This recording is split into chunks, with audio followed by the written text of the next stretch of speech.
தமிழ்நாட்டையே ஏன் இந்தியாவையே பதற வச்ச கேஸ் அப்படின்னா பொள்ளாச்சி செக்ஷுவல் அசால்ட் கேஸ்.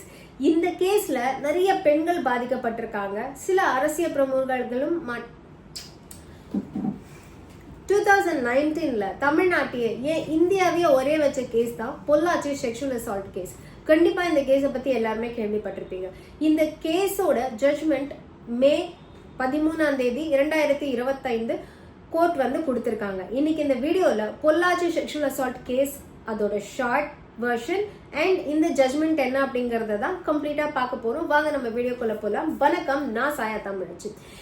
இந்த கேஸ் வந்து நிறைய பெண்களுக்கு ஒரு ஐ ஓப்பனராகவும், இந்த மாதிரி தப்பு பண்ணணும்னு நினைக்கிறவங்களுக்கு ஒரு பெரிய ஸ்லிப்பர் ஷாட்டாகவும் இருக்கும் அப்படிங்கறதுல எந்த சந்தேகமும் இல்லை. டு பிகின் வித் 2016ல இருந்து 2018 வரைக்கும் பொள்ளாச்சியில இளம் பெண்களை டார்கெட் பண்ணி ஒரு குரூப் ஆஃப் பீப்புள், ஒரு செட் ஆஃப் பீப்புள் ஆன்லைன் மூலமாவோ இல்ல நேரடியா பார்த்து பேசி பழகியோ நம்பிக்கைய வர வச்சு, இப்போ ஒரு பொண்ணை டார்கெட் பண்றான் அப்படின்னா ஒரு பையன் போய் அந்த பொண்ணு கிட்ட பேசி பழக ஆரம்பிச்சு அந்த பொண்ணோட நம்பிக்கைய சம்பாரிச்சதுக்கு அப்புறமா உங்ககிட்ட தனியா பேசணும் அப்படின்னு சொல்லி ஒரு வீட்டுக்கு, ஒரு பண்ணை வீட்டுக்கு கூட்டிட்டு போய் ஃபர்ஸ்ட் அந்த பொண்ணை அவன் செக்ஷுவல் அசால்ட் பண்றான். அதை வீடியோ ப்ரூஃபா எடுத்து வச்சு இதை நான் இன்டர்நெட்ல விட்டுருவேன், அவன் ஃபேமிலியில இருக்கிற எல்லார்கிட்டயும் கொடுத்துருவேன் அப்படின்னா அந்த பொண்ணை பிளாக்மெயில் பண்ணி அவன் நிறைய செக்ஷுவல் ஃபேவர்ஸை உருவாக்குறான். ஃபார் எக்ஸாம்பிள், அவனோட ஃப்ரெண்ட்ஸ் எல்லாம் வந்து இதுல இன்வால்வ் பண்றான். ஸோ அந்த பொண்ணை திருப்பி அவன் ஃப்ரெண்ட்ஸ் வந்து ரேப் பண்றாங்க, கேங் ரேப் பண்றாங்க. இது ஒரு நாள் 2 நாள் இல்லை, 2016ல இருந்து 2018 வரைக்கும் நடக்குது. ஒரு பொண்ணு 2 பொண்ணு இல்லைங்க, இதுல நிறைய பெண்கள் இந்த மாதிரி சீரழிக்கப்பட்டிருக்காங்க அப்படின்னு சொல்லப்படுது. இது எப்ப வெளியில வருது அப்படின்னு பாத்தீங்கன்னா 2019ல ஒரு காலேஜ் பொண்ணை இதே மாதிரி அவங்க வந்து பேசி ஆசை வார்த்தை காட்டி நம்பிக்கையை வளர்த்து மயக்கி உங்ககிட்ட தனியா பேசணும் அப்படின்னு கூட்டிட்டு போயிட்டு இருக்காங்க கார்ல. அண்ட் அந்த கார்ல 2-3 ஆண்கள் இருக்காங்க. அந்த பொண்ணுக்கு ஏதோ ஒரு இடத்துல இது தப்பா இருக்கு அப்படின்றது நெருடி அந்த பொண்ணு அந்த கார்ல அந்த வலுக்கட்டாயமா கீழே இறங்கிடுறாங்க. கீழே இறங்கினது மட்டும் இல்லாம இமீடியட்டா தன்னோட அண்ணன் கிட்ட சொல்லி இந்த மாதிரி ஒரு விஷயம் நடந்துருச்சு அப்படின்னு சொல்றாங்க. அவங்க இந்த விஷயத்த போலீஸ் ஸ்டேஷனுக்கு கொண்டு போறாங்க. ஸோ அந்த பொண்ணு ஃபர்ஸ்ட் போய் ஒரு போலீஸ் கம்ப்ளைண்ட் கொடுக்குறாங்க. இந்த போலீஸ் கம்ப்ளைண்ட்டை தொடர்ந்து விசாரணை ஆரம்பிச்சதுக்கு அப்புறமா நிறைய பெண்கள் வந்து என்னைக்கும் இந்த மாதிரி ஆயிடுச்சு, எனக்கும் இந்த மாதிரி ஆயிடுச்சு அப்படின்னு கம்ப்ளைண்ட் கொடுக்குறாங்க. பட் இவங்க கொடுக்குற கம்ப்ளைண்ட் எல்லாமே அந்த செட் ஆஃப் பீப்புளை மட்டும்தான் சூழ்ந்திருக்கு அப்படின்னு சொல்லணும். பட் இதுல வந்து 100 கணக்கான பெண்கள், 100ல இருந்து ஒரு 200 பெண்கள் பாதிக்கப்பட்டிருக்காங்க அப்படின்னு அந்த டைம்ல சொல்லப்பட்டுச்சு. அதே மாதிரி இதுல இன்வால்வ் ஆன அந்த அக்யூஸ்ட்ல வந்து ஒரு 20-30 பேர் இருப்பாங்க அப்படின்னு சொல்லப்பட்டுச்சு. இதுல சில அரசியல் கட்சிகள் நேமும் வந்து இன்வால்வ் ஆச்சு. அந்த டைம்ல ஏடிஎம்கே தான் வந்து ஆட்சியில இருந்துச்சு. அதனால இந்த கேஸை வந்து அப்படியே அமுக்க பாக்குறாங்க. இதுல ஏன்னா அரசியல்வாதி அந்த ஏடிஎம்கேவோட பிரமுகரோட பையன் ஒருத்தர் இருக்கான் அப்படிங்கிற மாதிரியான நிறைய டாக்ஸ் இருந்துச்சு. பட் இப்போ நம்ம கிட்ட எதுக்குமே சாட்சி இல்லை அப்படின்னு சொல்லலாம். ஸோ கோர்ட்ல 8 விக்டிம்ஸ் அப்படின்னு தான் இப்ப பதிவாயிருக்கு. ஸோ 8 பெண்கள் மட்டும்தான் இந்த கேஸை கொடுத்து இந்த ஜட்ஜ்மெண்ட் வரைக்கும் கொண்டு வந்திருக்காங்க அப்படின்னு சொல்லலாம். அண்ட் 9 அக்யூஸ்ட் மட்டும்தான் அப்படின்னு கன்விக்ட் பண்ணப்பட்டது 9 அக்யூஸ்ட் தான் அப்படின்னு நம்மளுக்கு தெரியுது. 200ல இருந்து 400 எவிடன்ஸ் அவங்க கலெக்ட் பண்ணிருக்காங்க. இதுக்காக அவங்க ரொம்ப கஷ்டப்பட வேண்டாங்க. அந்த பண்ணை வீடு நான் சொன்னேன் பாத்தீங்களா, அந்த பண்ணை வீட்டுக்கு போய் பார்த்தாலே இவனுங்க எடுத்து வச்சிருக்கிற அந்த வீடியோகிராஃப்ஸ், போட்டோகிராஃப்ஸ், அந்த பொண்ணுங்களை வந்து பிளாக்மெயில் பண்றதுக்காக அவங்க யூஸ் பண்ணி எடுத்து வச்ச அந்த எல்லா ஃபுட்டேஜஸுமே 200ல இருந்து 400 வரைக்கும் இருக்கும் எவிடன்ஸ் அப்படின்னு சொல்லப்படுது. அந்த வீட்டுல அந்த பெண்களை வந்து சித்திரவதை பண்றதுக்குன்னு அவனுங்க வச்சிருந்த எக்யூப்மெண்ட்ஸா இருக்கட்டும், அந்த வீடியோஸா இருக்கட்டும், அவனுங்க அந்த வாய்ஸ் ரெக்கார்டிங்ஸ் பண்ணி வச்சதா இருக்கட்டும், அண்ட் அவ்வளோ ஸ்டாக் பண்ணப்பட்ட காண்டம்ஸா இருக்கட்டும், இது எல்லாத்தையுமே கைப்பற்றிருக்காங்க. அண்ட் அந்த எல்லா எவிடன்ஸையும் ஃபைல் பண்ணியிருக்காங்க. ஒரு கோயம்புத்தூர் போலீஸ் தான் இந்த கேஸை ஃபர்ஸ்ட் விசாரிக்க ஆரம்பிச்சிருக்காங்க. பட் 2019லயே இந்த கேஸ் வந்து சிபிசிஐடிக்கு டிரான்ஸ்பர் ஆயிடுச்சு அப்படின்னு சொல்லலாம். ஏன்னா இது வந்து ஸ்டேட் கவர்மெண்ட் இன்வால்வ் ஆயிருக்கு, அதுவும் ரூலிங் பார்ட்டியே இன்வால்வ் ஆயிருக்கு அப்படின்னு சொல்லும் போது கண்டிப்பா இதுல வந்து இந்த ப்ரோப் வந்து ஒழுங்கா நடக்குமான்னு தெரியல அப்படிங்கிற மாதிரி சொல்லி இதை வந்து அப்பவே சிபிசிஐடிக்கு கொண்டு போயிட்டாங்க அப்படின்னு சொல்லலாம். ஸோ அதுக்கப்புறமா சிபிசிஐடி உள்ள வராங்க. சிபிசிஐடி மே 2019லயே வந்து இந்த கேஸ்க்கான சார்ஜ் ஷீட்டை கோர்ட்ல ஃபைல் பண்றாங்க அப்படின்னு தெரிஞ்சுக்கோங்க. ஸோ 2019ல இருந்து 2025 வரைக்கும் கிட்டத்தட்ட 6 வருஷம் இந்த கேஸ் நடந்திருக்கு. இன்னைக்கு அதாவது மே 13 கோயம்புத்தூர் மகிழா கோர்ட்ல ஜஸ்டிஸ் நந்தினி அவர்கள் இந்த இந்த கேஸ்க்கான ஜட்ஜ்மெண்ட் கொடுத்துருக்காங்க. இதில் கன்விக்ட் பண்ணப்பட்ட அந்த 9 பேரை வந்து நான் இப்போ சொல்கிறேன்.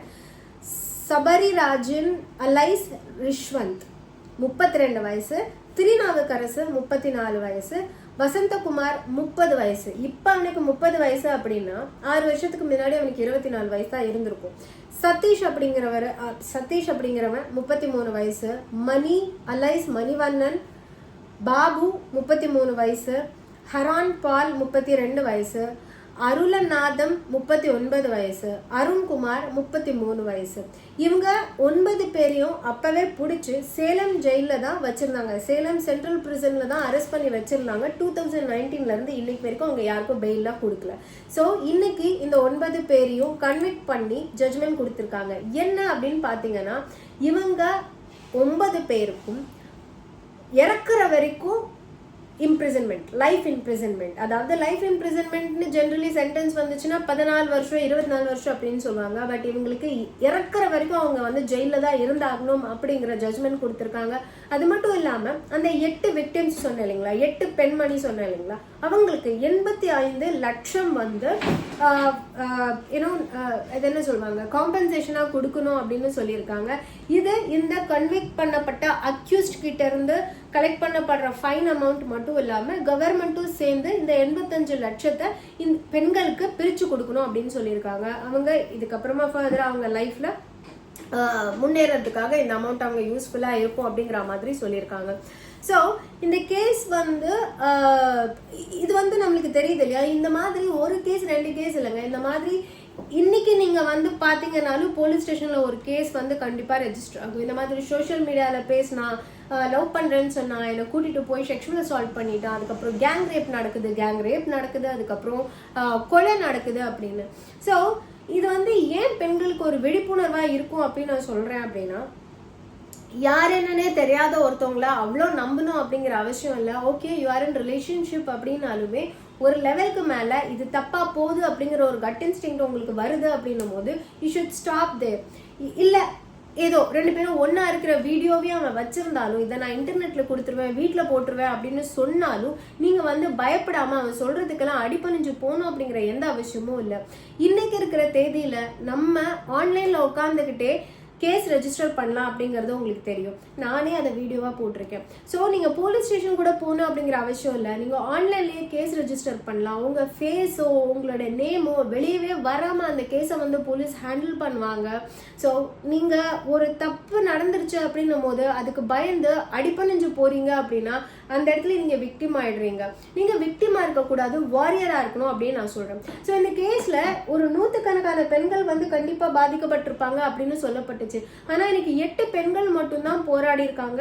ஏன்னா அவங்களுக்கான நியாயம் நீதி கிடைச்சிருக்கு அப்படின்னு சொல்லலாம். ஆப்வியஸா இந்த கேஸ்ல இந்த 9 பேரால பாதிக்கப்பட்ட அத்தனை பேருக்குமே வந்து இது நீதி அப்படின்னு தான் சொல்லணும்.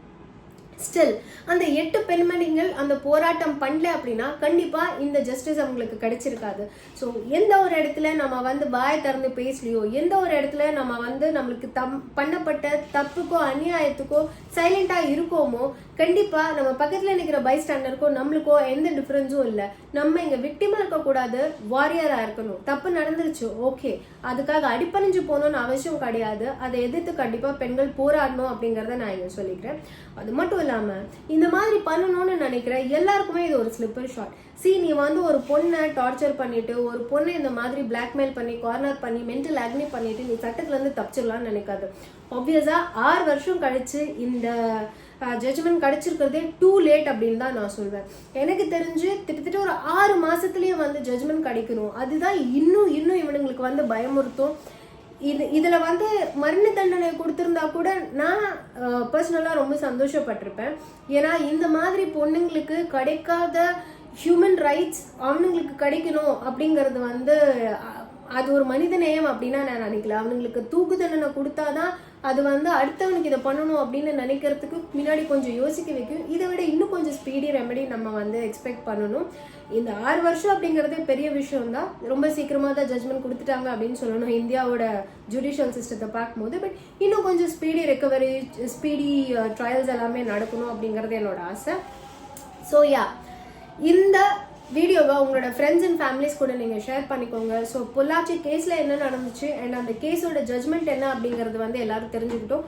அண்ட் ஆல்சோ இதை வந்து அப்பீல் பண்ணுவாங்க இல்லையா, நீயே நிறைய வாட்டி சொல்லியிருக்க சாயா, நீ வந்து இந்த மாதிரி அப்பீல் பண்ணி உடைச்சிருவாங்க இல்லை அப்பீல் பண்ணி ஈஸியாக வெளியில் வந்துடுவாங்க அப்படின்னு நீ சொல்லியிருக்க அப்படின்னு. பட் இந்த கேஸை பொறுத்த வரைக்கும் சிபிஐ தரப்புல இருந்து ஆஜரான வக்கீல் என்ன சொல்லியிருக்காரு அப்படின்னு பார்த்தீங்கன்னா, எவிடன்ஸ் எல்லாம் ரொம்ப ரொம்ப ஸ்ட்ராங்காக இருக்கு. இவனுங்க இதுக்கப்புறம் ஹைகோர்ட் போனாலும் சுப்ரீம் கோர்ட்டே போனாலும் கண்டிப்பாக இந்த எவிடன்ஸை பிரேக்கே பண்ண முடியாது, அந்த அளவுக்கு எவிடன்ஸ் ஸ்ட்ராங்காக இருக்கு அப்படின்னு சொல்லியிருக்காரு. ஸோ லெட்ஸ் ஹோப் அவனுங்க அப்பீலே போனாலும் கண்டிப்பாக இதுல இருந்து அவனுங்க தப்பிக்கவே முடியாது. ஜஸ்டிஸ் வழங்கப்பட்டிருக்கு அப்படின்னு நம்ம நம்புவோம், இது தொடரும் அப்படின்றதையும் நம்ம நம்புவோம். இந்த வீடியோ உங்களோட ஃப்ரெண்ட்ஸ் அண்ட் ஃபேமிலிஸ் கூட நீங்கள் ஷேர் பண்ணிக்கோங்க. ஸோ தட் இந்த ரீசன்ட் ஜட்மெண்ட் பற்றி எல்லாருமே தெரிஞ்சுக்கிட்டோம். இது சில பெண்களுக்கு ஹெல்ப் பண்ணுது அப்படின்னாலும் அதை விட சந்தோஷமான விஷயம் நம்மளுக்கு வேற எதுவுமே இருக்க முடியாது. நம்மளோட சேனலை நீங்கள் சப்ஸ்கிரைப் பண்ணால் மட்டும்தான் இந்த மாதிரியான இன்ஃபர்மேட்டிவான வீடியோஸ் உங்களுக்கு உடனே வந்து சேரும். இதே மாதிரி இன்ஃபர்மேட்டிவான இன்னொரு வீடியோவில் நான் வந்து உங்களை பார்க்குற வரைக்கும் have a great day amigos. வாழ்க தமிழ், வளர்க பாரதம். சாயா தமிழ்.